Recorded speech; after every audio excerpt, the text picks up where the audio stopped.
Bonjour à tous et merci de m'avoir rejoint pour la lecture du compte-rendu du procès. Et aujourd'hui, nous allons voir le mode opératoire, enfin Dominique Pellicot va parler du mode opératoire qu'il a pu utiliser quand il a drogué Gisèle Pelicot. Du coup, ça va pas être très facile à entendre pour ceux qui sont trigger, bien évidemment, quittez la vidéo parce que on va rentrer dans des détails. Donc je préfère vous le dire.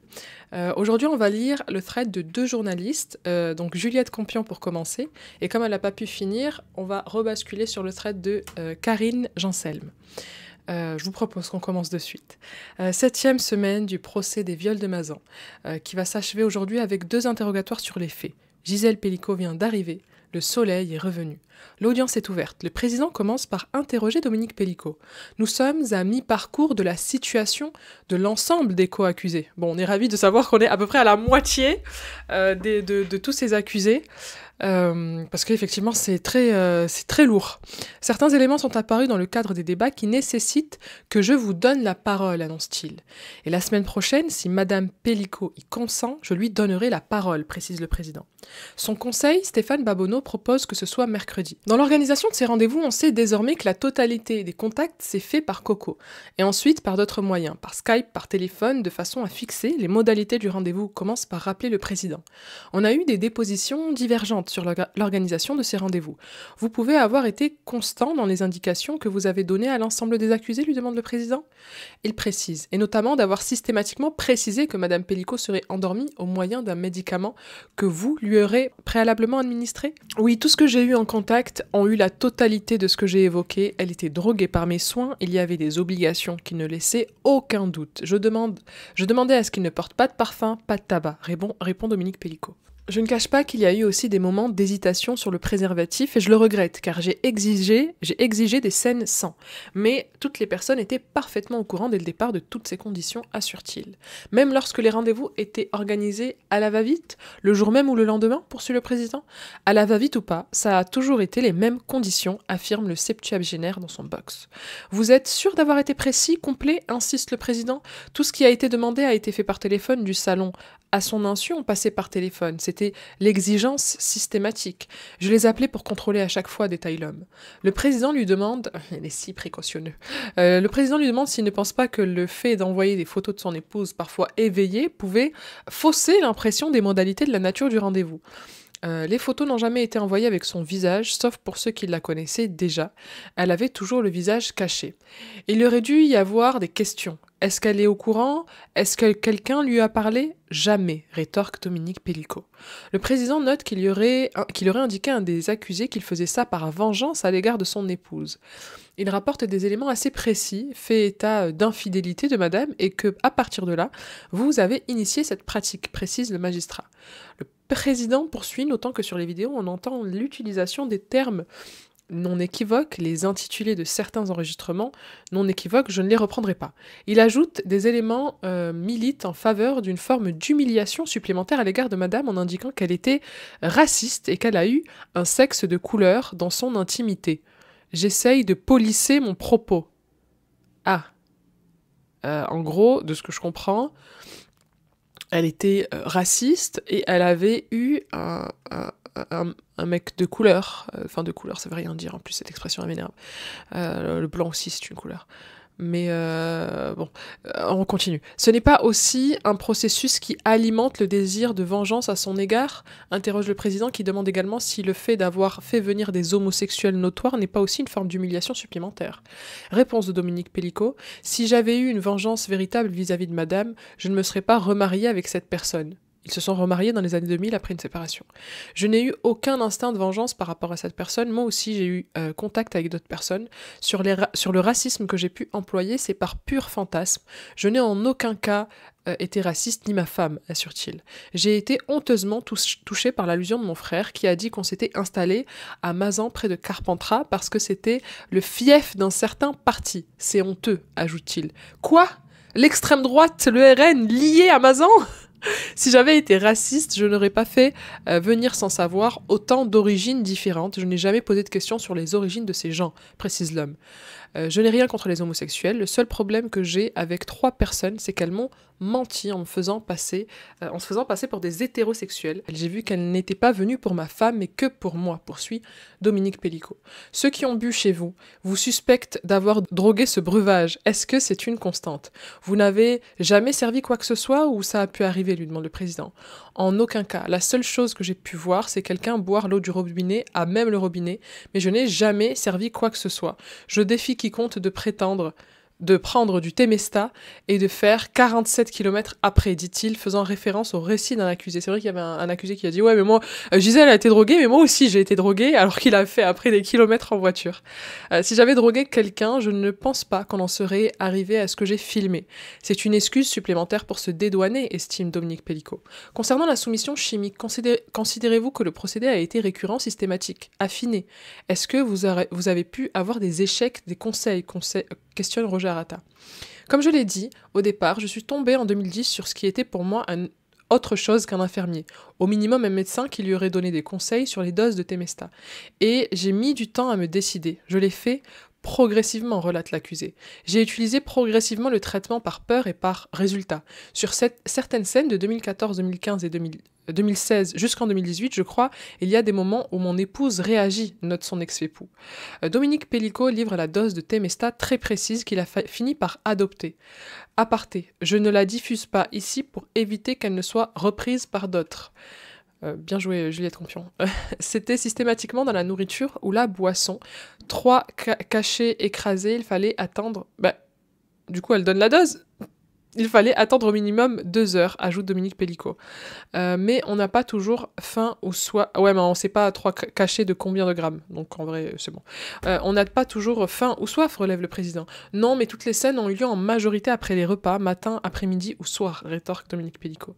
Je suis désolée d'insister, mais vous êtes 2 dans cette maison. Ce n'est pas un château de 50 pièces. Concrètement, vous vous y prenez comment? Votre épouse n'est pas loin. Essayez de décrire ce processus, lui demande le président. C'était des doses préparées à l'avance et en fonction du rendez-vous, je les utilise, répond l'homme de 71 ans. Le Temesta était stocké dans une petite pipette. C'est de la poudre et comme c'est moi qui faisais la cuisine, qui faisais à manger, elle était dans la pièce d'à côté. Elle a eu des doutes par moment, mais dans la majorité des cas, c'était relativement facile. Ah bon, elle a eu des doutes? Le président lui demande à quoi ressemblait une soirée type avec son épouse.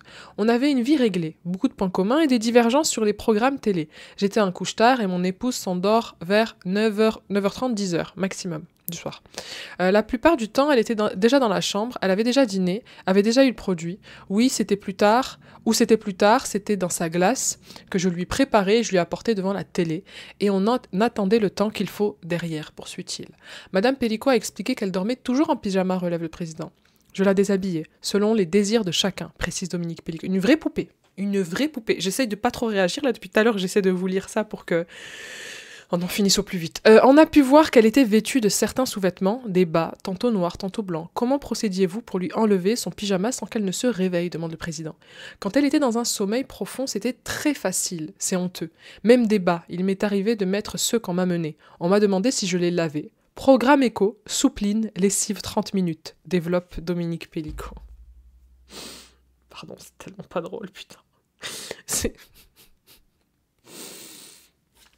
On est ravis que tu lavais à l'assouplissant les bas de madame. Vous la prépariez intimement. Vous utilisez du gel pour avoir préalablement une pénétration vous-même, poursuit le président. J'ai honte de le dire, mais j'ai jamais eu besoin de gel pour cela.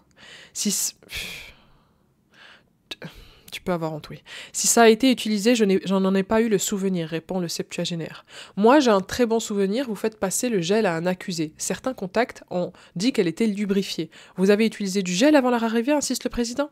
Non, répond Dominique Pellicot. Le président. Des sextoys? Oui, dit Dominique Pellicot. Des pinces? Oui.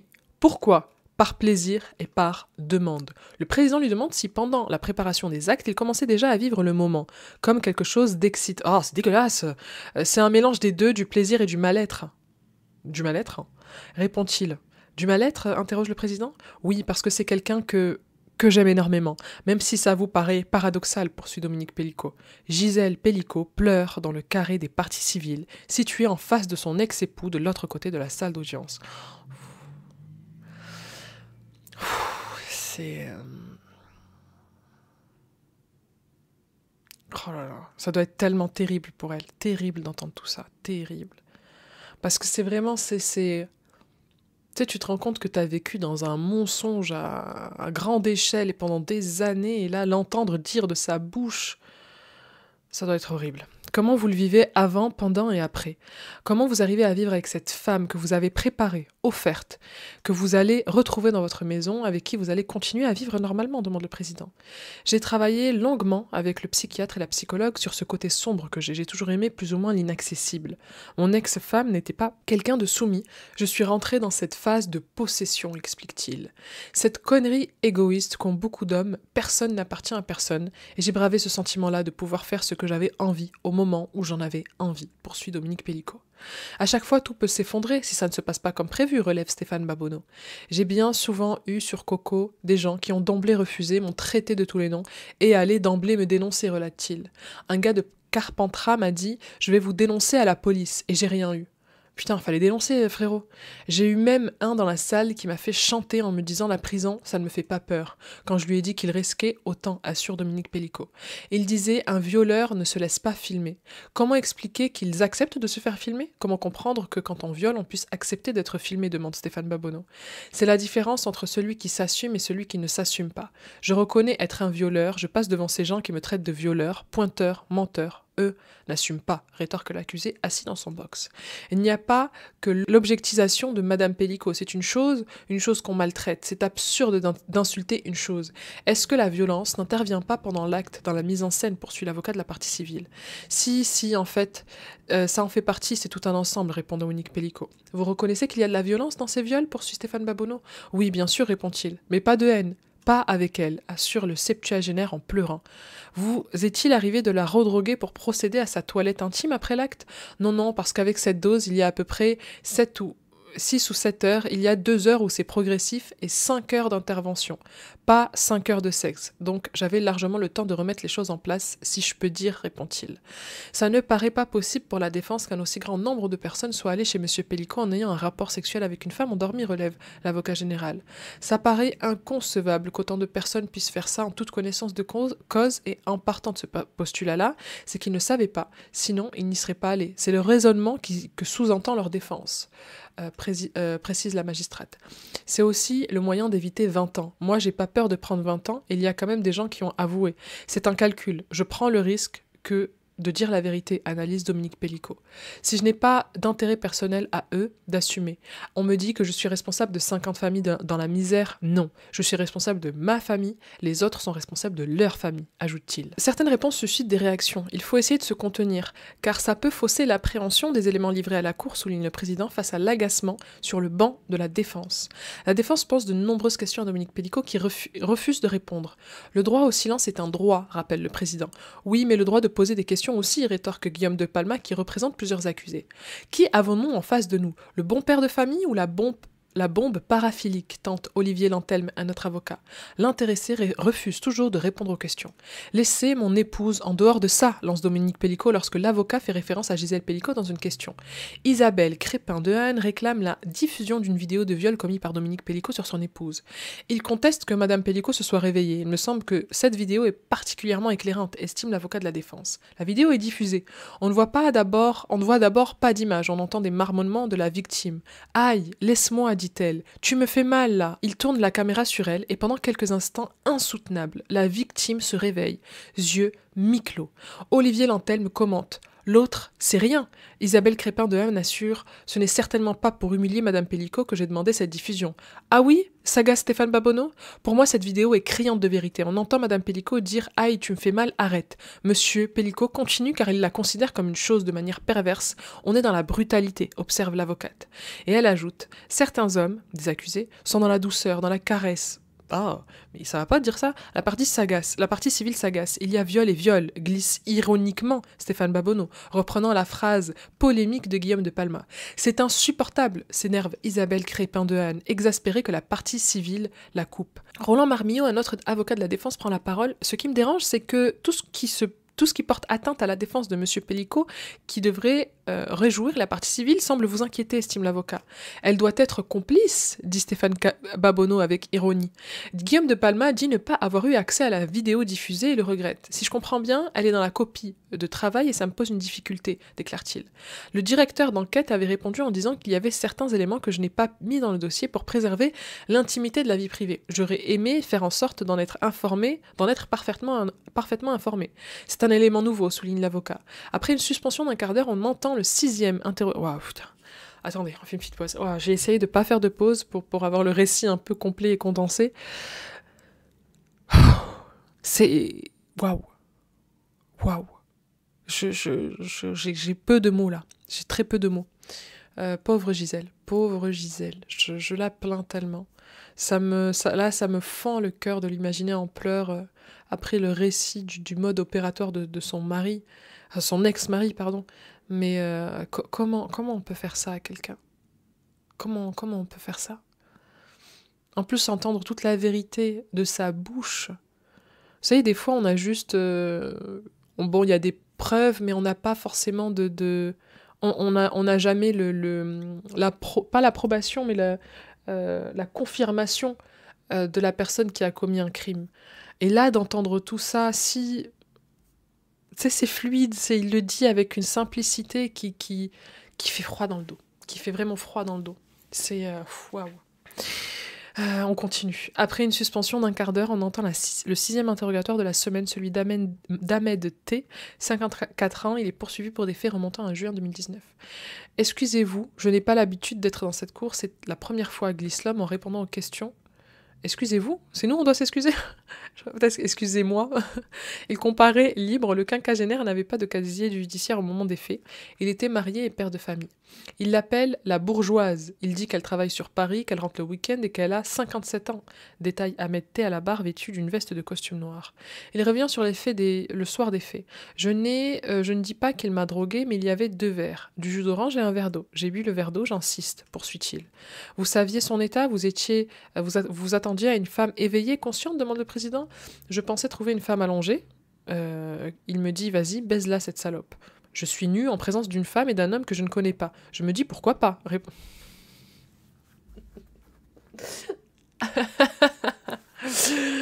Bon, une femme nue et un homme nu aussi, je les connais pas, bon allez, pourquoi pas, let's go quoi. Je le vois me filmer, je lui dis, mais qu'est-ce que vous faites ? Il me dit, t'inquiète pas, c'est pour nous, on se visionne les vidéos ensemble, rapporte-t-il. Vous vous souvenez qu'elle était chaussée, poursuit le président ? Non. Chaussures blanches, précise Roger Arata. Quoi ? Qui est chaussée ? Gisèle Pellicot était chaussée de chaussures blanches, précise. Ok. La pièce était suffisamment éclairée, poursuit le magistrat. Elle était sombre, son visage, je ne le voyais pas. Pourquoi faire, encore une fois ? On s'en fout du visage. Elle était sur le côté, indiqua Ahmed T. J'ai déjà regardé des pornos sur le téléphone, j'ai déjà vu des femmes qui faisaient semblant de dormir, je me suis dit, c'est un couple candoliste, poursuit-il. Je me suis mépris, je vais pas faire 1 heure de route pour aller commettre l'irréparable, ajoute l'homme à la barre. Non. Je l'ai entendu ronfler à la dernière... dit l'accusé. À la dernière quoi ? Lui demande une assesseuse. À la dernière pénétration, précise-t-il. Je l'ai entendu ronfler au moment où j'éjaculais et j'allais partir, quoi. C'est là que je l'ai entendu, comme par hasard. Qu'est-ce qui fait que vous quittez cette chambre ? Lui demande-t-elle. Au renflement que j'ai entendu, je me suis posé la question et j'ai décidé de m'habiller. J'ai fini mon acte, relate-t-il. Vous êtes resté 1 heure ? Demande-t-elle. Non, c'est pas possible, estime-t-il. C'est ce que vous avez déclaré aux enquêteurs, relève la magistrate.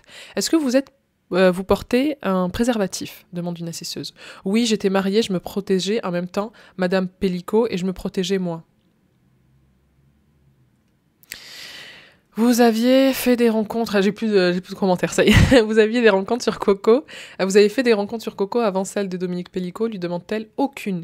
Il y avait beaucoup de discussions inabouties. On pouvait parler de musique, de tout. C'était pas exclusivement un site de cul, assure-t-il. À cette époque-là, moi et mon épouse, c'était compliqué, je ne voulais pas une maîtresse, un couple, je me suis dit pourquoi pas, c'est la sécurité. C'est chez eux, ils n'habitent pas à côté de chez moi, je ne vais pas les croiser, détaille l'accusé. Quand vous vous rendez compte qu'elle est effectivement endormie puisqu'elle se met à ronfler, la réaction n'aurait pas été d'appeler la police, lui demande Stéphane Babonneau, l'avocat de Gisèle Pellicot. Je suis mariée, j'ai été lâche de ne pas avertir quelqu'un, j'en ai parlé à un ami à moi, j'ai dit j'ai eu une expérience à Mazan, franchement c'était bizarre, relate-t-il. Est-ce que vous diriez que vous avez commis est un viol, lui demande Stéphane Babonneau. Non. Voilà. L'avocat de la partie civile demande que l'ensemble des vidéos concernant Ahmed T soient projetées pour que la cour puisse voir s'il est crédible de penser comme lui que la victime n'était pas réellement endormie. Antoine Camus lui demande « Vous vous sentez-vous responsable de quelque chose ou victime ?» À côté de lui, Isabelle Crépin-Dehaene, son avocate, lui murmure quelque chose. « Comme l'a fait M. Pellicot, je ne répondrai pas à cette question », rétorque l'accusé. « Je vais reformuler. Vous sentez-vous tout de même responsable de quelque chose ?» demande Antoine Camus. « Non, j'ai pas été responsable, j'ai été manipulé », répond Ahmed. « Donc vous êtes victime ?» poursuit l'avocat de la partie civile. « Non, je suis pas victime, j'ai été manipulé », assure-t-il. Il faut savoir. L'avocat général le questionne. « Je ne suis pas un violeur, mais si j'aurais violé quelqu'un, ça n'aurait pas été une dame de 57 ans, mais une belle, déclare Ahmed T. Désolé, hein, ajoute-t-il, visiblement gêné de ce qu'il vient de lâcher.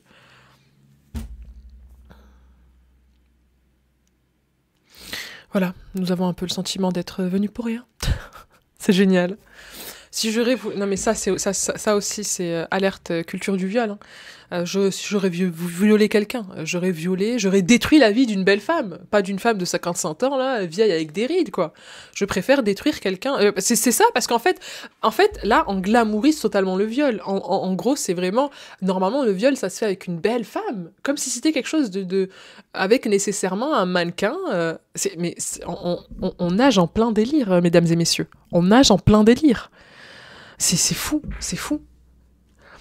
Ça manquait, glisse Stéphane Babonneau. Si continue, c'est intéressant, ajoute ironiquement Antoine Camus, visiblement agacé. L'avocat général demande la diffusion de plusieurs vidéos le concernant. Ahmed T propose que toutes les vidéos soient diffusées. On n'est pas au marché, dit le président. L'audience est suspendue le temps de la pause déjeuner. Elle reprendra à 14h avec la diffusion des vidéos. Là, nous allons passer au trait de Karine Janselme. Donc je commence. L'audience reprend avec la diffusion de 4 vidéos.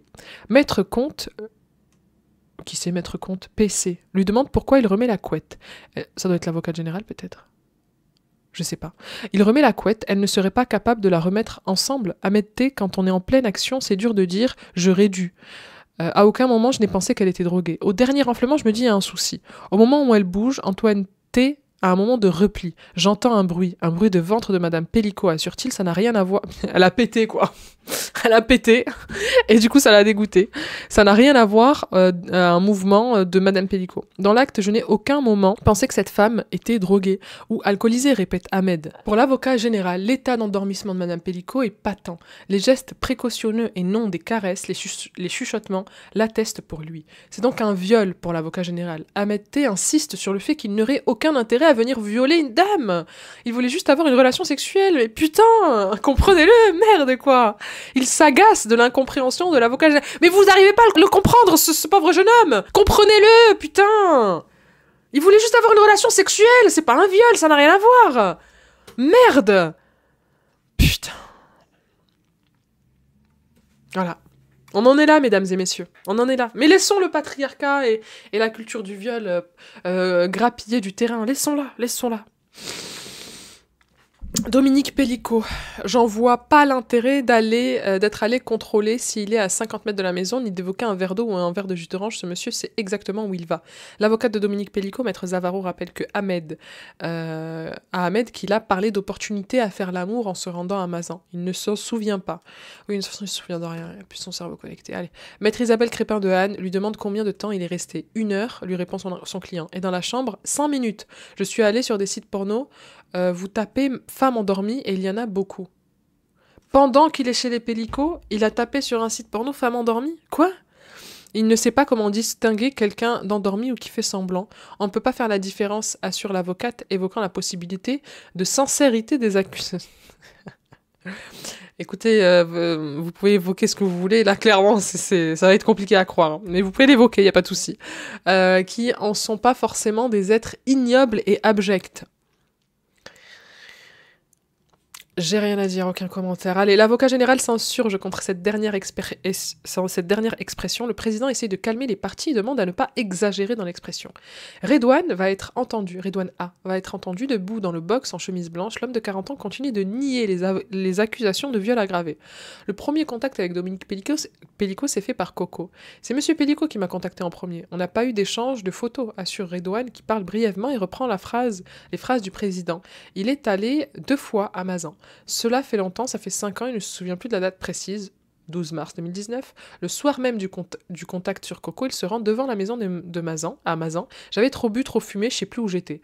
Il n'a jamais échangé avec une dame, il se souvient du jardin bien entretenu, ça ne le dérangeait pas qu'on le filme. J'en ai eu pour un quart d'heure la première fois. Elle ronflait dès cette fois-là. Il reviendra une autre fois. Non, mais... Oh putain, qu'est-ce que c'est accablant, mais c'est fou. Et je ne pensais pas qu'elle était droguée, la femme, la première fois. Oui, c'est lui qui pensait qu'elle était morte, non? C'est la deuxième fois qu'il trouvait cela malsain après que M. Pellico lui demandait de se faire une fellation. La première fois ne lui avait pas plu, mais pour lui faire plaisir, je suis revenue une deuxième fois. Oh, mais grand seigneur que vous êtes, Monsieur Redouane, incroyable! Les 2 fois, Madame Pellico était dans le même état. Les 2 fois, elle dormait profondément. Oui, c'est ça, Monsieur le Président. Moi, me suis dit, sur un couple d'un certain âge, j'ai confiance, je vois pas pourquoi il va me mettre dans la merde, réagit Redouane A. Pourtant, j'en ai eu des expériences avec des couples, mais ils étaient réveillés. Il assure qu'il sait maintenant qu'il aurait dû demander le consentement. Ah ben, putain, on aura avancé un petit peu, vite fait. Il confirme les actes sexuels décrits par le président.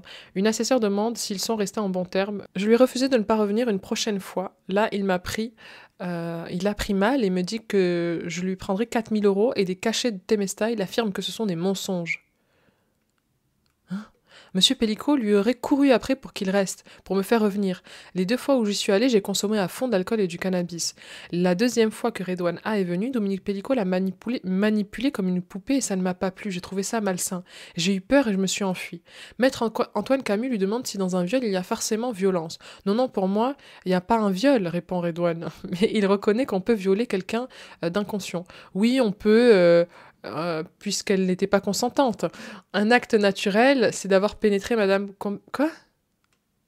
Un acte naturel, c'est d'avoir pénétré madame comme ça, et ce n'est pas un viol pour lui. Après le recul, je me suis dit, c'est pas normal. La première fois, monsieur Pellico me demandait de faire du silence, de chuchoter, de réchauffer mes mains. C'était des ordres. Il était surexcité, le mec. J'avais peur, il m'impressionnait. C'est lui qui commandait. Je ne comprenais pas. Pourquoi il lui demandait de faire silence, mais peut-être pour ne pas réveiller la dame, je me suis demandé ça, reconnaît Redouane A. Le président refuse la diffusion des vidéos demandées par l'avocat général puisque Redouane reconnaît les faits et que Madame Pellico ronflait. Dominique Pellico n'avait pas prévu la réaction de cet homme, il avait une espèce de peau qu'il sniffait, je ne savais pas ce que c'était, ça m'avait inquiété. C'est lui qui m'a relancé pour revenir et j'ai refusé une de ses demandes, il voulait sodomiser ma femme. C'est pour ça que t'es pas revenu.